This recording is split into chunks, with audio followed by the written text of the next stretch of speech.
and gentlemen, side proposition is sure that the investment bankers of Wall Street deserve their wealth when they spent over $700 billion on bailout money from taxpayers on their own $1 million bonuses. We are sure that the venture capitalists of USA worked hard when they betted on people losing their houses in the mortgage crisis to earn their $1 billion salary. We are certain that side opposition is clear in this fact. What side opposition has essentially been feeding us today is lie after lie, and I'm going to be disproving this in my 3 points of contention for today. First of all, about the necessity of our policy.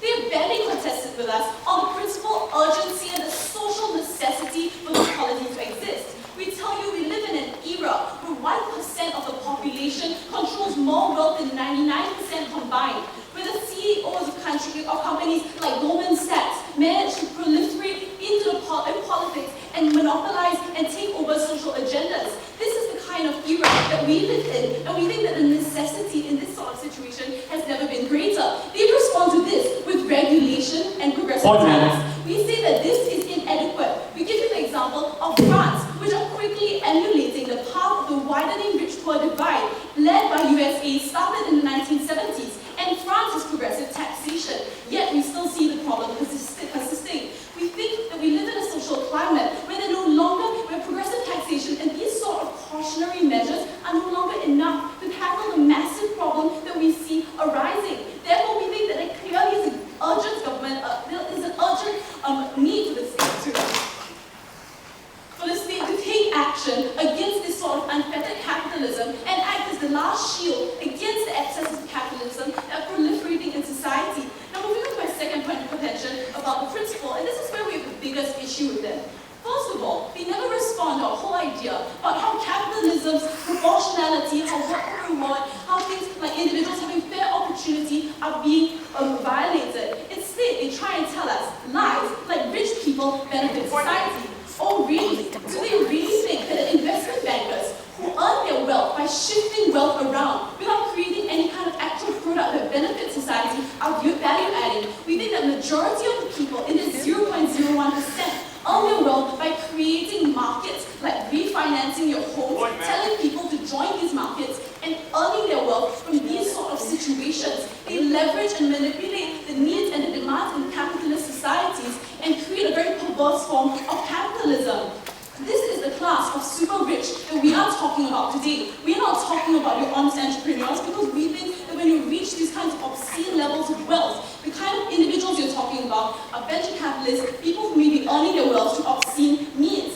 Now, we think that even if they bring some kind of benefit to society, this does not justify them being allowed to attain a massive, obscene amount of wealth, because we think that a lot of people benefit society, but the state cannot adjudicate their decisions and their policies based on whether or not this individual benefits society. They have to weigh it against the other marginal value that can be contributed if they take some of this wealth and redistribute it to the mortgage-paying class of people who actually need it. We think that this is what the state is supposed to be doing, balancing the needs of society rather than simply pandering to the needs of the rich. Now, moving on to the last thing that they bring up here, right, is that these individuals work very hard and therefore deserve their wealth. We explained to you clearly in our first speaker about how when you reach these excesses of obscene wealth, proportionality between working hard and reward is not always there. We think that an individual who earns a $36 million salary is not earning it because he's working 1,000 times harder than a blue-collar worker.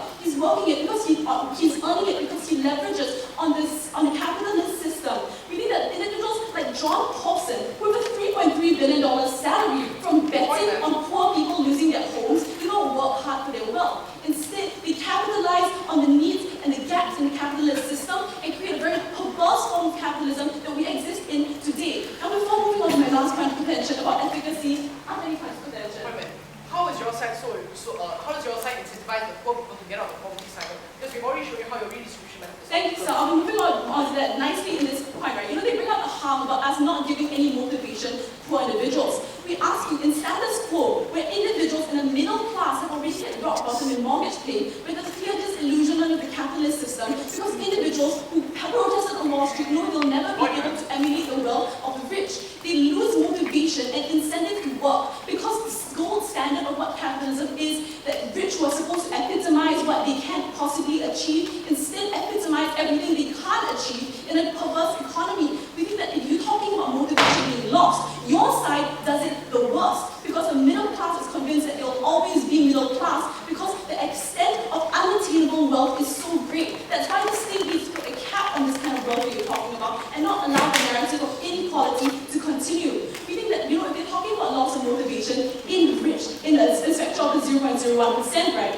We think that it's absurd to assert that these individuals who are fueled by the profit motive are suddenly going to stop working just because a part of their wealth is being taken away. We think that there's still a massive incentive for them because they are inherently profit motivated, they inherently want to continue investing and reach that maximum income, continue maintaining their lifestyle that they have. So we think that that is an absurd point. Now moving on to the second harm we talked about, right, about how investors are going to be deterred, we think that the pull factor for investors to invest in a country is far more than income taxation rates of a state. It also has to do with the security climate of that country, the kind of infrastructure that it has, and therefore we think that this kind of harm that they're talking about is not really present. Now overall, we think that ultimately it's the principle that we stand for, that everyone in capitalist economy should have a fair opportunity to get a slice of the pie, because we are the side that stands for the average man, walk on side proposition.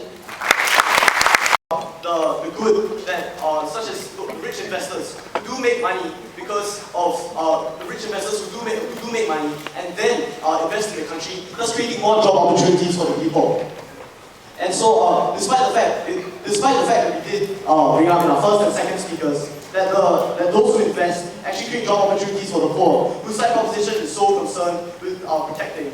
They did conveniently drop this and portray any form of earning money beyond a certain limit that they have so conveniently laid out is considered evil. Now on to my 3 points of contention.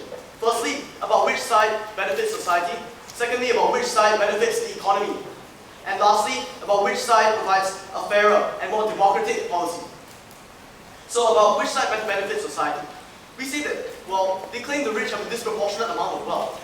Then why are they only choosing to penalize the 0.01% of individuals? If they say it is the top 1% as a whole that they have an issue with, if it is the top 1% who controls more money than the other 99% of society, then why are they only penalizing those who earn above, 30 million?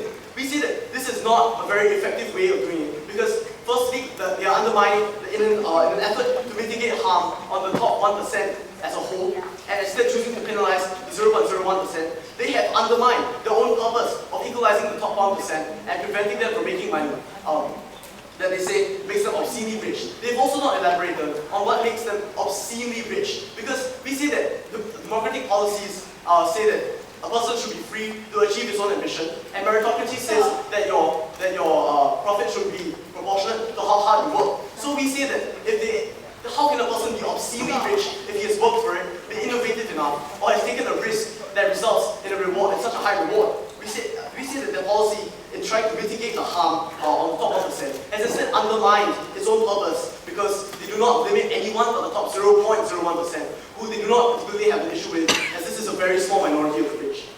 And now on to my second tier.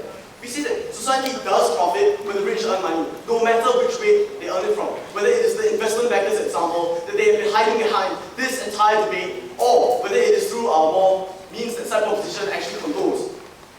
We see that the rich actually help the economy when they spend money, because they actually spend money on the industries in shops perhaps, that the other 99% of society actually run. And so we say that help the economy and help the poor by spending money where the poor are trying to sell products. And they also contribute to the poor when they pay progressional tax that our side has brought up. Because if the poor do not pay such a high proportion to the government as progressional tax, then we say that the poor are being protected. Conversely, when they say that the rich ought to have some of their wealth mitigated, we see that it is being mitigated because they are paying a higher percentage of their wealth to society, so that the government has enough revenue to do its job, which they've been concerned with this entire debate. And so what is its job? We see that its job is to help those in society who actually cannot work. Because we see that among the poor, there are those people with disabilities who happen to come from a poor family background and thus are not able to reach the level of wealth of Bill Gates. But we see that there are also those who are simply lazy, who do not want to work hard, or do not have the aptitude for the job that they are trying out for. We see that while the government should be helping those with disabilities, those who are simply too lazy to work, well, this is their choice. The reverse of working hard, getting provide welfare so you can cruise on the backs, the blood, sweat, and tears of those who are rich. And lastly, we see that our side actually benefits society because we are not so defeatist as to think that the level of wealth of Bill Gates is unattainable. What did he do? He was innovative enough to develop the software of Microsoft, and was also a good enough leader, prudent enough to make the decisions that made the company of Microsoft, the company that produced Microsoft, successful. So we see that because this wealth is attainable, if the individual is willing to put in enough hard work and is innovative enough to produce such a revolutionary technology. So we see that this wealth is attainable, and their side is actually breeding mediocrity because they are not incentivizing the poor to break out of the poverty cycle, to work hard, to be innovative. Instead, they are saying, well, if you cannot earn this much, then we are going to give you money so you can cruise along on the backs of people like Bill Gates, who have actually put in the hard work and done good for humanity, which our side proposition does not seem things that rich people have not done. Now on to which side better benefits the economy. We see that our side incentivizes the rich to work hard, and that the incentive for Bill Gates to want to deal with such a large number of people within his company, the incentive for politicians to want to deal with that, the incentive for politicians to want to take up a job where any sort of failure will result in a catastrophe and them being fired. We see that the money is the incentive. Furthermore, our side incentivizes the poor to work hard. The socialist policies breed mediocrity, while our capitalism breeds success. We see that we should not allow those who do not work hard to ride on the backs of the rich, but instead encourage competition with those who do work hard. Lastly, about which side provides a more fair policy. We see that they're hiding behind the examples of investment bankers. These are the minority of wealthy, and many of them are innovators, leaders, businessmen who actually win these through more moral and more legal methods. So we see that it is democratic to allow them to spend the money that they have earned. Furthermore, we allow individuals to achieve their ambition by not limiting the amount of wealth that they can accumulate. We see that it is only right to allow individuals in a democratic society to accumulate as much wealth as is within their ability. Furthermore, we see that there is no specific moral standard to measure what is right for them to earn and what is not. So we see that for all these reasons, I'm proud to oppose.